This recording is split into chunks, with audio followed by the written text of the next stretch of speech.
It's new at 10 tonight. We are learning more about an investigation into the Washington County Sheriff's Office. It began to come to light at last night's quorum court meeting. 5 News reporter Parker Abels tells us the investigation itself began a year ago. I want to say this has been an incredibly difficult time for our county. We are a family, and we love one another, and we do everything we can to support all of our missions in the county, whether we're directly involved or indirectly involved. The words of Washington County Judge Patrick Deakins addressing the investigation against the Sheriff's Office. The Sheriff's Office has been under multiple investigations for misuse of county property and theft of funds. Our investigation was forwarded to the Arkansas State Police on November 12, 2024.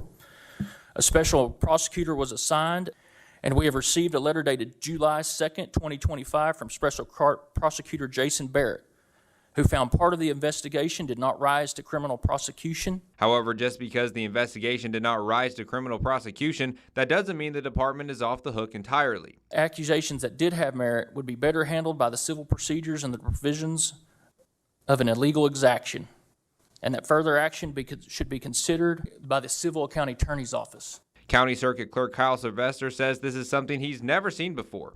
This is my 14th year as a circuit clerk, and this is the first time that I've been aware of an investigation that was initiated within the county involving the Sheriff's Office. But he says he has full faith this will be handled in the best way possible. Everything that I've seen with Washington County, we want to make sure that everything is done right, because it's the right thing to do.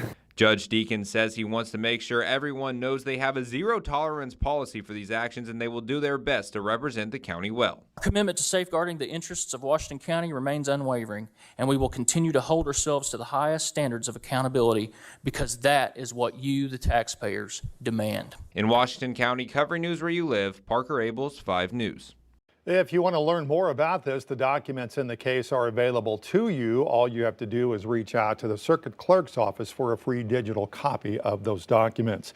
New information tonight about that homicide in Fort Smith. Police say they arrested 25-year-old Hunter Harrell of Eureka Springs in connection with the shooting death of 39-year-old Jerry Bean. A woman with Harrell at the time of the arrest was also arrested for a parole violation. Shooting happened at a house in the 1300 block of North 38 this morning in Fort Smith. Harrell is being held tonight on a charge of first-degree murder. A hearing in Fayetteville Federal Court to temporarily stop a new state law involving the 10 Commandments is over, but there was no decision handed down today.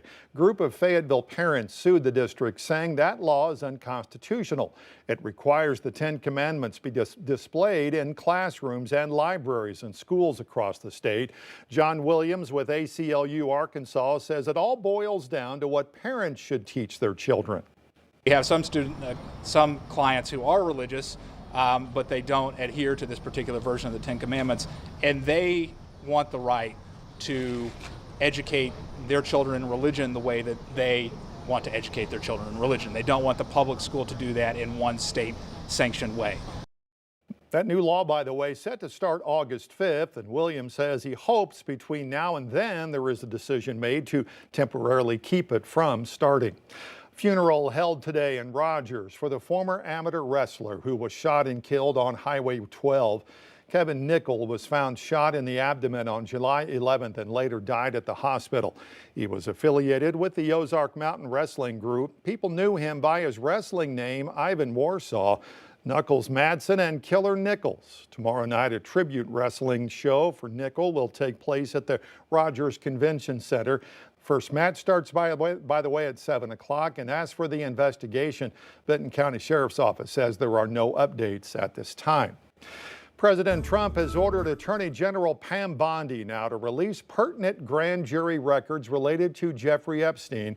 Erica Brown tells us it comes as the president files a lawsuit against Rupert Murdoch for an Epstein story. President Trump participated in a signing ceremony at the White House Friday for the Genius Act. The landmark law is the first major legislation governing cryptocurrency and establishes a regulatory framework for the $250 billion stablecoin market. The Genius Act, they named it after me, and I want to thank you. This comes as the White House faces increasing pressure to disclose more information related to the Jeffrey Epstein case. President Trump ordered Attorney General Pam Bondi to release pertinent grand jury records, and by Friday, the Justice Department filed a motion in Manhattan federal court to unseal the documents. The motion comes a day after a Wall Street Journal report alleged the president wrote a birthday note to Epstein in 2003 that included a hand-drawn sketch appearing to show an outline of a nude woman. The Journal reports the letter ends saying, "Happy birthday, and may every day be another wonderful secret." President Trump called the letter fake, writing on social media, "These are not my words, not the way I talk," and filed suit against the paper and its owner, Rupert Murdoch. For weeks, the Trump administration has faced scrutiny, even from Trump's own supporters, who say the White House has not been transparent enough about the Epstein materials. The sad part is it's people that are really doing the Democrats' work. They're stupid people. Also Friday, 10 Americans were freed as part of a prisoner swap involving the U.S., Venezuela, and El Salvador. The Americans were freed in exchange for the return of 252 Venezuelans back to their home country after being imprisoned in El Salvador following their deportation from the U.S. Erica Brown, CBS News, Washington. Lawmakers on both sides of the aisle spoke today about imploring the Trump administration to be more transparent about documents and information related to Jeffrey Epstein. New research shines a light on why many Americans are frustrated with health insurers. Denials for prescription drugs by private insurance companies shot up 25% between 2016 and 2023. Medical data company Komodo Health studied more than 4 billion claims. The findings do not say, though, what happened after denials, but the insurance industry says some prescriptions were eventually approved. Some experts say artificial intelligence may have contributed to claim denials. Several health insurers, including United Healthcare, Aetna, Humana, and Anthem, declined to comment on this report. New Medicaid changes in the One Big Beautiful Bill Act have sparked concerns across Arkansas, especially for rural hospitals. 5 News spoke with Arkansas Senator Tom Cotton, who says the bill could actually help keep those hospitals open. In a new report, a national healthcare policy group warns more than half of Arkansas's rural hospitals could be at risk of closing under these Medicaid cuts.